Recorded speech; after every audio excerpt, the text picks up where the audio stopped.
Well, thank you everyone for coming. My name is James Riley. I am founder and CEO of Latent Knowledge.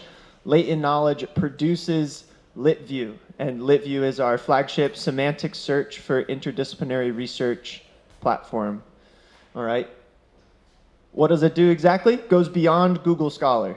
All right. For those researchers in the room, you know the pain of conducting literature search. The problem, literature is increasing, and it's very hard to keep up with the literature, and it's even harder to make sense of what's already been published. For those that have been in the field for 30 years, you have a major leg up, but if you're trying to get up to speed, it's a bit overwhelming. And so what our search engine does, apologies for the slide here, but you can search multiple topics. We pull those ranked lists into our search engine, and you can visualize the overlaps in the results. So you can upload your own hypothesis, and then we will match peer-reviewed literature to your full text, your hypothesis that you include in our search. Really, we're trying to be interdisciplinary research infrastructure. Beyond a search engine, we're evolving into a research performance manager. Think like what a CRM, like Salesforce, does for your revenue workflow. We're trying to provide that for research workflows. And so this empowers research performance, redirecting time to discovery, not the management process, and it empowers education, empowers mentorship for those junior researchers that are trying to get up to speed. It's not a new thing. Search engines are everywhere. Enterprise search engines are everywhere. Elasticsearch, all the way to IEEE Explorer.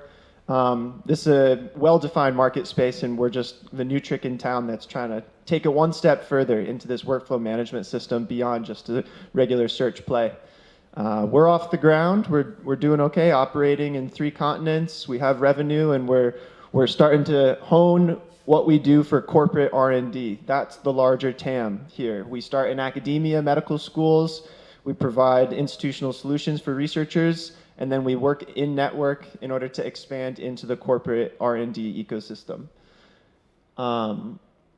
This is my pitch deck. So we're doing quite a bit in terms of customer acquisition and sales and growth. It's really incentivizing early design partners, large institutional ecosystems of researchers, customizing it for them over time, working within grant funding ecosystems in the US and in Australia in order to make those academic collaborations, and then grow organically through product-led growth and through the good word of our design partners. Got a strong team, a lot of experienced startup people here. Really excited about our new fractional CTO that we've come in, and we have a really strong runway. 20 medical schools, 15 companies, 10 different research centers across the world, and 5 pro sports teams. Pro sports teams care a lot about state-of-the-art research in order to drive technical performance, and so it's another great market for us. We are raising currently, seed round. We're about 350K down, so that's a win, but plenty more to raise. And this is, again, to then go serve our design partners, some of which are right here at Macquarie University. So yeah, if anybody here is looking for a semantic search to put on your portfolio, please find me after the presentation. Thank you all very much.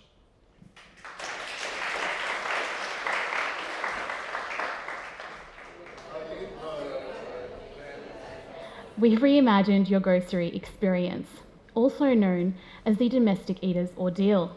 You know, wandering aimlessly through aisles, filling up your trolley, then going to checkout, and then to your car, and then storing it all, and then trying to think of a week's menu, and then dealing with limp vegetables, and throwing things out, and trying to think of a way to enjoy dinner.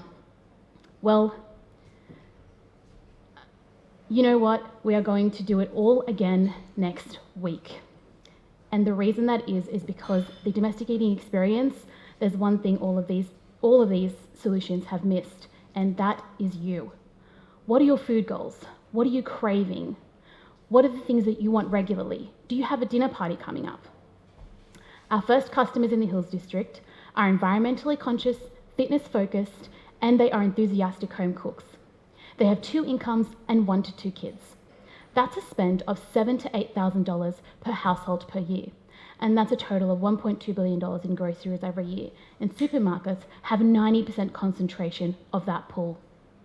But 7 million Australians have tried meal kits, yet most meal kit companies churn through 90% of their customers within 6 months, and I'm sure you know what I'm talking about. Additionally, 25% of Australians have tried farmers markets but cannot return consistently due to time restraints. Clearly, people are looking for something better, and that's where Spread comes in. New members simply enter their information into our concierge questionnaire, and then we create a profile for them. They then enter their details, tell us any staples or cravings they want for the week, enter their budget, and check out. We then create and aggregate their spread box and confirm delivery, which includes a visual receipt and meal suggestions for the week, and we only deliver freshly harvested whole foods. Our big foodie customers will be able to enjoy our In The Works app to further customize their experience. We're staying small and nimble. Abe's long and varied experience in startups has given us a significant head start with our app design, and Dora single-handedly increased the online engagement at Rachets by 200%, and she is leading our spread education program to challenge the way that we think about food. I'm a lawyer, and I really understand the cooking and career conundrum. However, due to my passion for produce, I got past this by building my own system of base, textures, and extras, and this is the foundation of Spread. To date, we've delivered over 80 spread boxes, generated $15,000 in revenue, introduced our customers to over 10 produce varieties, and we have 100% retention. Our business model is a 20% commission, and we're also exploring other revenue streams. 2, achieve growth. We are testing out our tiered subscription model, and we are also automating our meal plans.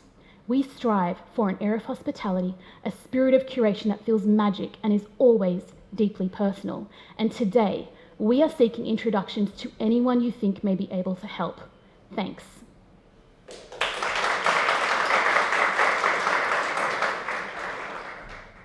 Hey everyone, my name is Reese Aquilina and I'm the founder of the Zero Brush.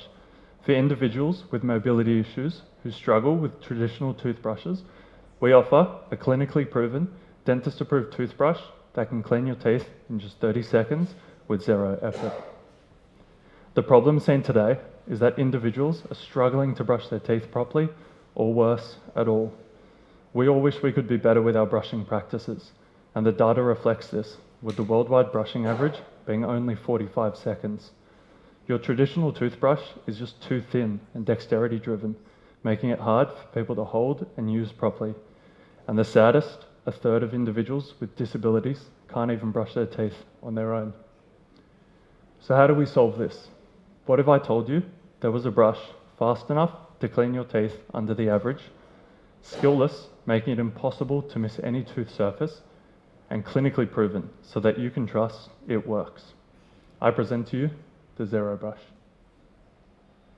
With an almost limitless market when talking about oral care, we plan to focus our efforts initially on the elderly and the disabled, with a plan to reach 2% of that target audience in 4 countries in 5 years.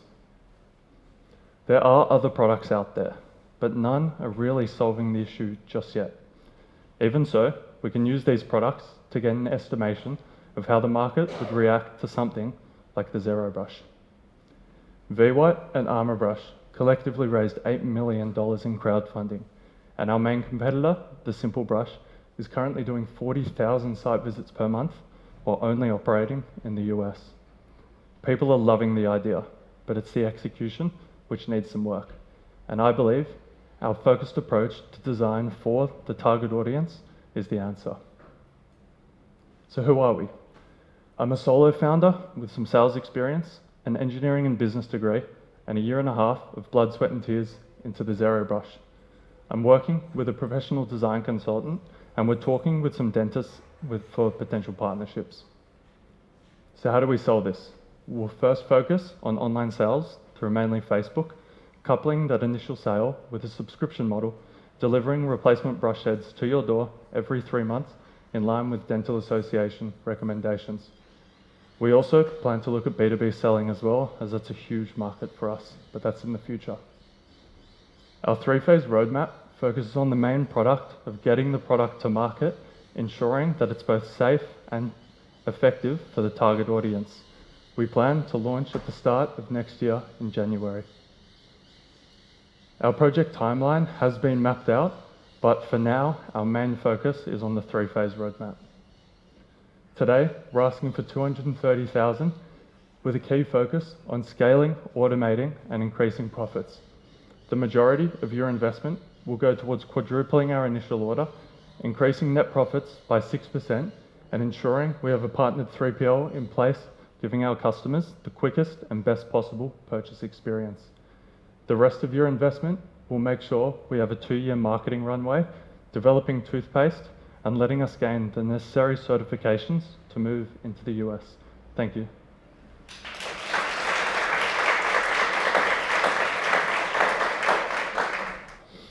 Hi there, I'm Brad Walsh. I'm really excited to talk to you today about MyCheck Prostate, which we now have out on the market.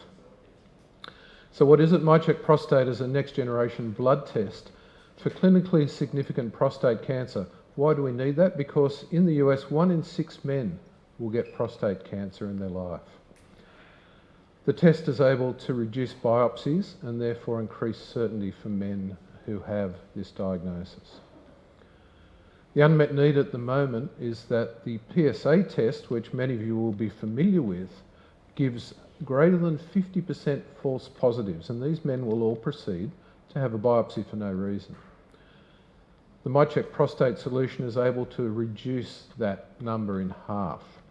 And we developed it because of the unmet need of the urologists who are asking us to give a test with greater specificity, and the specificity is the thing that reduces the biopsies, and also a high negative predictive value, which is the confidence that they can rule out men who come back with a low risk score and say, it's okay, you don't need to go to biopsy. The total market, screening market in the US is nearly 27 million PSA tests per year. Our addressable market is a fraction of that, in fact. It's only 2.3 million tests, and that's the men who are over the cut-off of 4 nanograms per mil of PSA and under 10 nanograms of PSA, where they would go for a biopsy regardless. So those 2.3 million tests can be reimbursed at $760 a test. So our market value in the US is $1.4 billion. Our plan is to capture 6% of that 2.3 million tests over the first 3 years. The other good thing about this is it takes cost out of the healthcare system. We have modelled this in the US with Duke University and shown we can save $2,000 per patient per year. Our vision is that every man across the US will be able to get a MyCheck Prostate test. Already we've set up a lab, which is in Maryland, a CLIA laboratory, so it's a registered laboratory which is able to run the tests, and we've signed up 12 large urology group practices in the US, totaling about 350 urologists. So they're starting to use our test. The other important thing about this is that we're able to get reimbursement for men who are over 65 through the US Medicare system.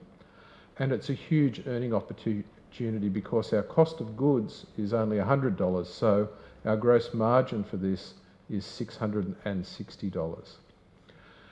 So we're raising expansion capital, $10 million. This is a pre-IPO raise, so we intend to list the company later in 2024. And the majority of funds will go towards sales activities. As you can see there, the US market entry is about 6.3 million of that. And this is because that strong sales growth will drive a very good value for IPO. So the people who come in on this round will get a very good uplift when that IPO happens.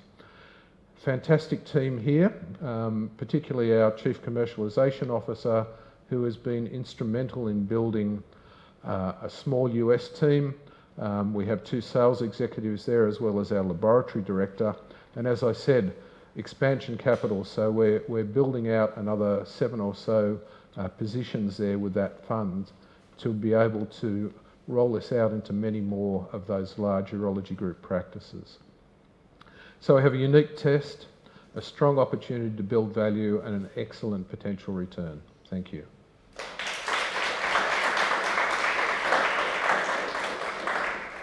Good day, ladies and gentlemen. My name is Susu Baksho, and I am thrilled to introduce you to CrownPay. Now, We are on the precipice of a new era, an era where cryptocurrency and blockchain is no longer an outlier, but they are slowly becoming an integral part of our global financial infrastructure. In the last year, we have seen several, like central banks, carrying out pilot projects on central bank digital currencies. We've also seen the International Monetary Fund, IMF, release a blueprint to cross-border payments using central bank digital currencies. But the question is, where does small and medium-scale enterprises lie? These people do not have the knowledge or the tools to be able to process crypto payments. At CrownPay, we are all about blockchain inclusivity. And our goal is to make digital currencies and the blockchain as commonplace as your morning cup of coffee. How are we doing this? We are merging the world of businesses and their customers via the vehicle of the blockchain. Our solution is fast, secure, and super affordable. We allow businesses to be able to facilitate and track crypto payments on their website. Now, we've been able to create the first version of CrownPay. This helps e-commerce businesses and digital nomads with customers all over the world to be able to easily initiate transactions with their customers and track these transactions on the blockchain.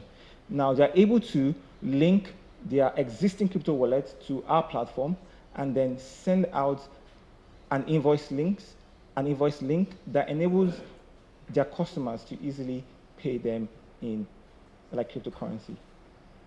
CrownPay was founded by myself and Peter Logo. We've had an extensive experience in the blockchain industry as well as blockchain development, and we have put our ideas together to come up with CrownPay.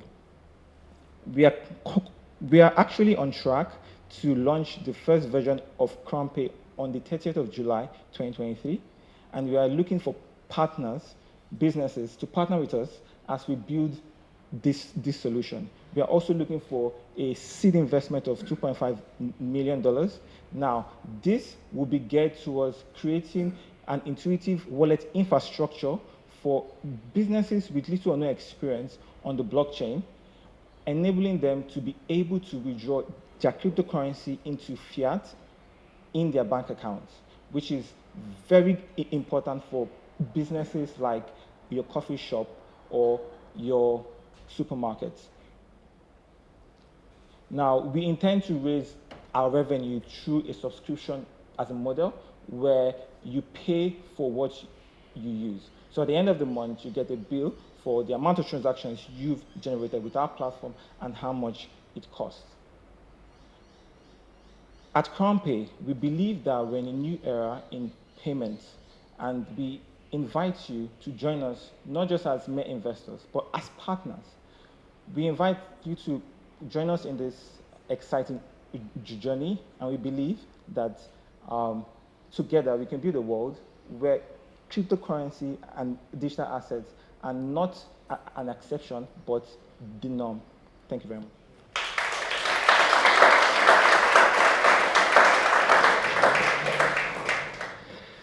G'day everyone, my name's Dave Samet and I'm from Loop Hydrometallurgy. Copper is the world's fourth most important metal by use. It is fundamental to a technological society. Yet the world is facing a major shortage. By 2030, it is forecast that global supply of primary copper will fall short of demand by over 8 million tonnes per annum, or 25% of demand. And the clean tech revolution is accelerating this demand. It is forecast that to achieve global emissions targets by 2050, we will need to mine more copper in the next 27 years than has been mined in all of human history. So where is this copper going to come from? It is already well understood that the supply of clean, high-grade, smelter-suitable copper resources in politically stable jurisdictions is dwindling rapidly. The world urgently needs clean alternative technology to unlock the low-grade, polymetallic and contaminated resources that we have available to us. My team and I have been innovating in this space for 30 years. Our combined experience represents more than $70 million of previous Australian investment. Together, we have made a breakthrough that will revolutionise the copper industry.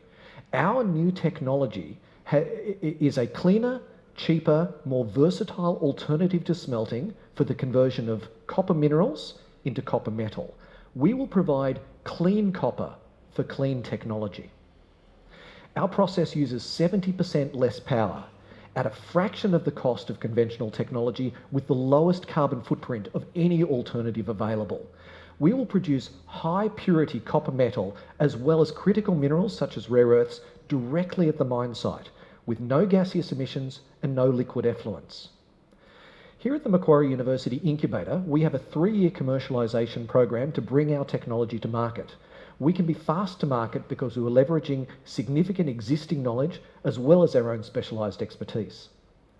In parallel with this, we are working with major mining companies who will be the first adopters of our technology at existing and future operations. There are already 5 project options under consideration with hundreds more opportunities available globally. Loop Hydrometallurgy is currently seeking both investors and strategic partners who can help our commercialisation program. We're seeking $5 million of investment capital. We expect to be revenue generating within 18 months and profitable within 4 years based on both licensing fees and project service revenues. Within 10 years, we could be revolutionising the global copper production industry. Millions of tonnes of transport saved, gigawatts of power, kilotons of carbon, and a new industry cost curve for copper made green. Thank you.